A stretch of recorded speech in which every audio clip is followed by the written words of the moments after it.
You often hear a lot of talk about supply-side problems to diversity and inclusion. It's not our fault. It's our suppliers. It's the pipeline. What if you could switch it around? What if instead of supply-side problems, you created a supply-side solution to diversity and inclusion? I'm Dr. Jonathan. I work with leaders to create organizations that are inclusive, and I'm on a mission to help a million leaders like you to make your organization inclusive. Get your pen and paper ready because I'm going to share 3 thoughts about why you may be sitting on a supply-side solution to diversity and inclusion, and you may not even know it. On 2 separate occasions in the past week, I've been involved in conversations about supply chain management. Now, you may not think of that as exciting stuff, but I've come to realize how useful this can be on our shared mission to create an inclusive workplace. Let me give you some context. I was at an event last week to discuss the Parker Review. This is a government-backed project exploring the representation of what they describe as people of colour on boards of FTSE 100, FTSE 250 and FTSE 350 companies. Now, the FTSE 350 represents the largest 350 companies with a primary listing on the London Stock Exchange. It's a weighted stock market index of market capitalisation.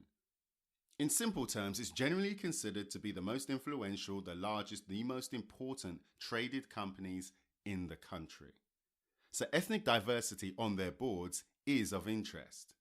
Now, the numbers speak for themselves. There's not a lot of representation, but there is a lot of rhetoric about slow progress. And that progress is worse in the FTSE 350 than in the FTSE 100. What I mean is, it's worse in the smaller companies than in the big ones. Now, why is that? A lot of FTSE 100 companies, they're high profile, they're often consumer-facing organizations. Even if they're not, they are concerned about their reputation in the eyes of the public. Hence why diversity and inclusion is such a big deal. FTSE 350 companies? Not so much. In fact, the point was made on the day that the FTSE 350 companies, they're often suppliers for FTSE 100 companies. So the question is this. If the FTSE 100 are under so much pressure to perform in terms of diversity and inclusion, why aren't the smaller companies? I would argue that they don't have to. There's no incentives for them to do so. Now, imagine if there were incentives. Imagine if they did feel pressure. What would that look like? This is where the supply chain management comes in. What if these larger organizations required their suppliers to be actively involved in promoting diversity and inclusion? As a regular listener, you know that these words, diversity and inclusion, are used and abused to the point that they're almost meaningless. Could you imagine the confusion that could be caused in terms of supply chain management? Here, we define diversity as a management approach that recognizes and values our individual differences. Inclusion is a systematic business strategy to ensure that everyone reaches their potential because they share the same advantages and share the same benefits.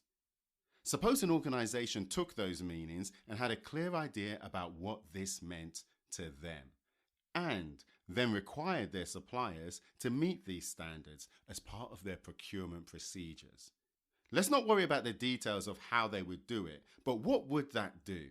Well, the first thing is, for those suppliers, it would create a business case for diversity. It would establish diversity, whatever that means, as a way of doing business. This moves away from being a nice to have to being a business critical task. And the truth is, a lot of organizations at first, they're not going to bother. But guess what? You won't get the contract. If you're losing business, if you're losing contracts because you're unable to meet the tender criteria, you're going to have to explain that to your stakeholders. Isn't it easier to meet your client requirements? That's what your business is supposed to do, right? You've heard me say this before. If you don't have a business case for diversity, one will be found for you. The second thought I had is that a supply-side solution will help to democratise diversity and inclusion issues in the workplace. Diversity and inclusion, it appears to be an issue for big business. But the challenge with that is most people don't work for a global corporation. If you listen to this show, at times you will be forgiven for thinking that I'm speaking only to those organizations. Now, that's not my intention, and I certainly need to address that moving forward. I'm on a mission to help 1 million leaders like you to make your organization inclusive. Not 1 million corporations, even though we often work with them. I've spoken about elitism before, and it's clear to me that there is certainly elitism in this space. Not many people seem to care about supporting smaller organizations when it comes to diversity and inclusion. And let's be honest, FTSE 350, they're not the smallest organizations in the UK. But the point I'm trying to make is diversity, inclusion, it concerns everyone. This is why we're so proud of this podcast, because it allows us to do our part to democratize diversity and inclusion insights. The power of introducing supply-side standards of performance is that it moves it away from being a big business issue and helps to manage the elitism that we see around diversity and inclusion narratives. Don't forget, these FTSE 350 companies, they could do the same thing for their suppliers. It becomes a cascade. It starts to affect everyone. The third and final thought I want to share is that a supply-side solution requires standards to be maintained. It's incumbent on the organization calling the shots to maintain the standards that they're setting for themselves. It's going to be pretty difficult to disqualify your suppliers for not meeting particular diversity and inclusion related criteria if at the same time you're not doing it yourself. This creates a shared narrative, a shared interest, and maybe even bilateral monitoring of progress in terms of inclusion. Like everything, it ruffles a few feathers at first, but it's a great way to collaborate and share your inclusion journey with some of your most important stakeholders. During a conversation last week, there were concerns that suppliers would be tempted to misrepresent the numbers in order to get the deal. I wasn't worried about that, because there are procedures already in place to deal with suppliers who breach their contractual obligations. We don't need special rules. It's business as usual.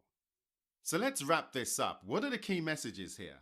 Supply-side solutions are useful because 1, they create a business case for diversity. 2, they democratize diversity and inclusion issues in the workplace. And 3, they require standards to be maintained, but they also bring you closer to your stakeholders. So what do you think? Do you ever see supply-side solutions? If you want to continue the conversation, join our LinkedIn group, the Element of Inclusion community. If you've learned something from today's show, share it with one other person that you think would benefit, and give us a 5-star review. Thanks for listening, and I'll see you in the next episode.